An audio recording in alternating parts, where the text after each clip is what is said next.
Happy lunch hour, guys. Well, it's Friday, and go figure, it's typical of keeping me busy with all the stuff that comes out.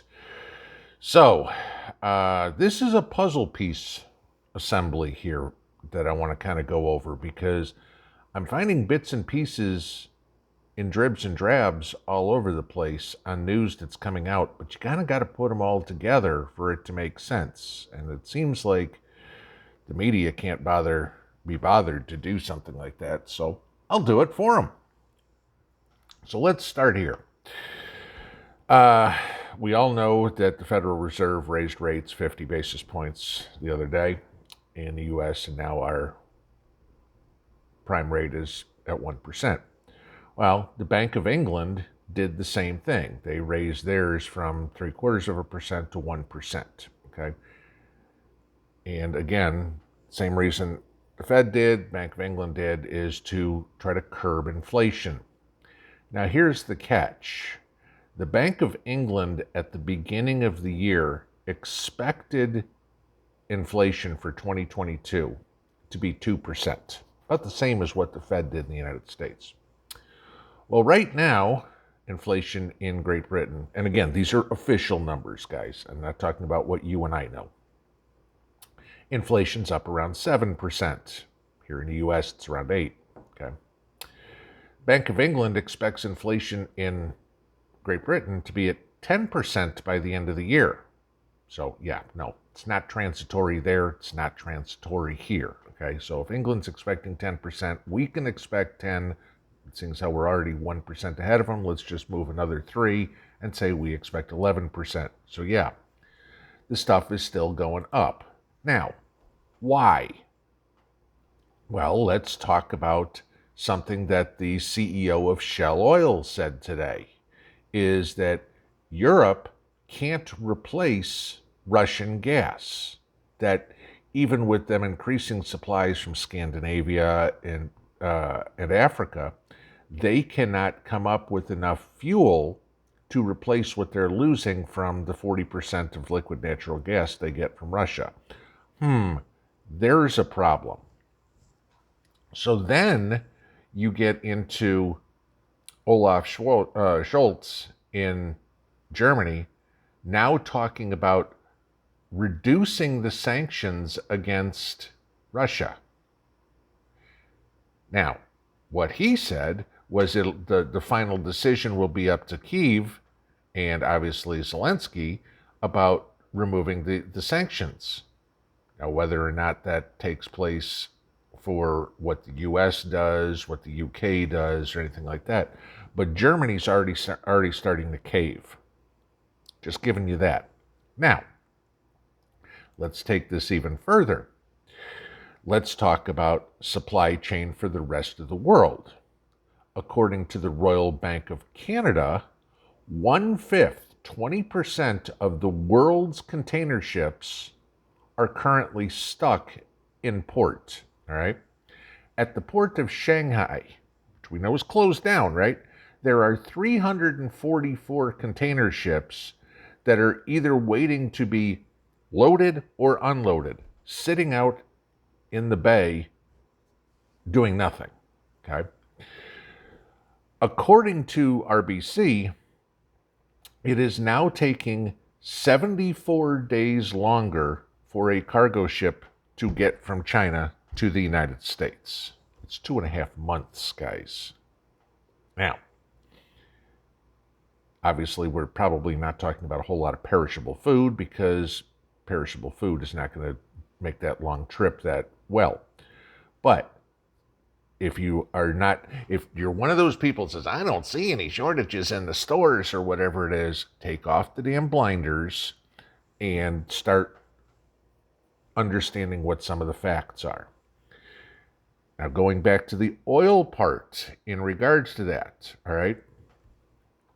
In Singapore, which is the world's largest container ship refueling port, fuel prices for these ships has risen 66%.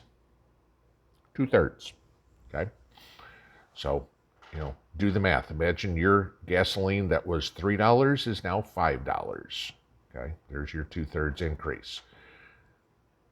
Think about how much fuel a container ship has to use. How do you think those costs are getting passed on to you? Gee, where does inflation come from? More time, ships not moving, ships stuck, things not coming, and the fuel prices going up. Shortages and inflation, okay? These are the two things. So then, I know this just keeps getting better and better and better, doesn't it?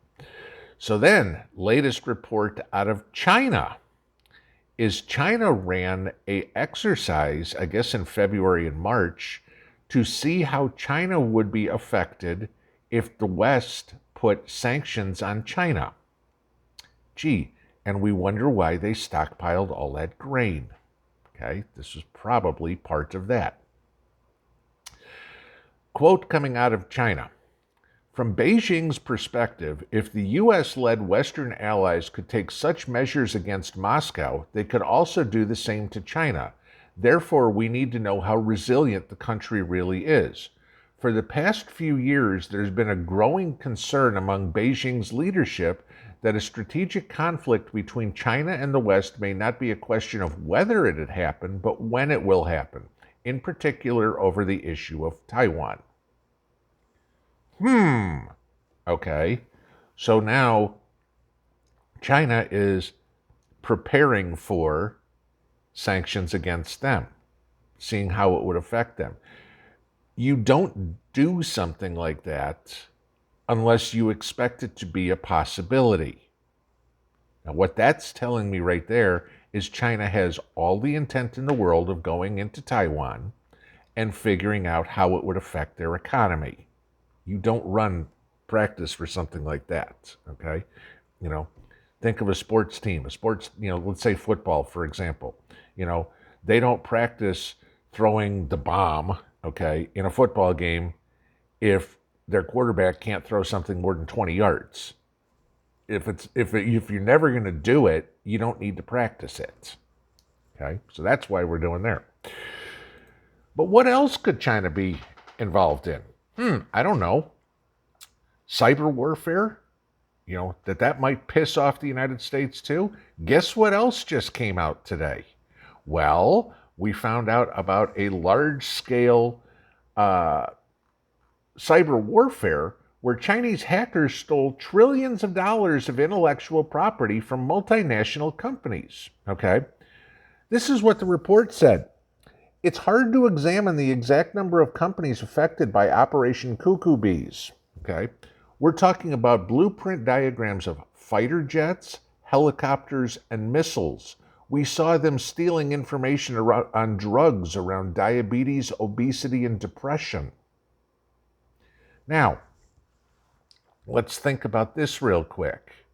How far has China come from 1970, when they were a third world country, to 2022? 50 years, and they've now went from the joke in a kid, don't dig the hole too deep, you'll wind up all the way to China, okay, now to a potential superpower in the world. If they're stealing all this technology, which we know they have been forever, and stealing even more of it, how soon before China goes, we got all their technology, now let's use it against them, okay? But you think that's it? Oop. Okay, let's go on even further.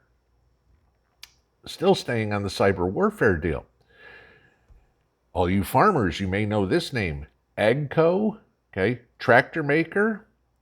Well, they got hit with a ransomware attack today, and they expect all their operations to be down for at least several days or potentially longer following a ransomware attack.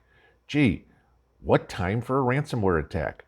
Right about the time when we have planting season going on, except for the Midwest, which is under God knows how much water, so they're not even planting. But now let's add supply chain issues where farmers can't even get parts for the tractors. Now let's add ransomware on a tractor company so they can't even build new ones.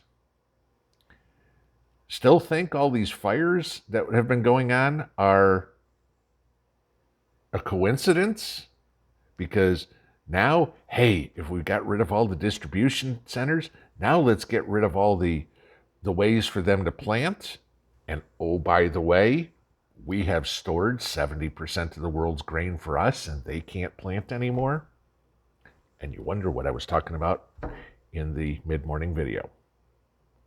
It's getting goofy, guys. That's just what came out this morning, late last night, this morning. Who knows what's next? Enjoy lunch. Pinball out.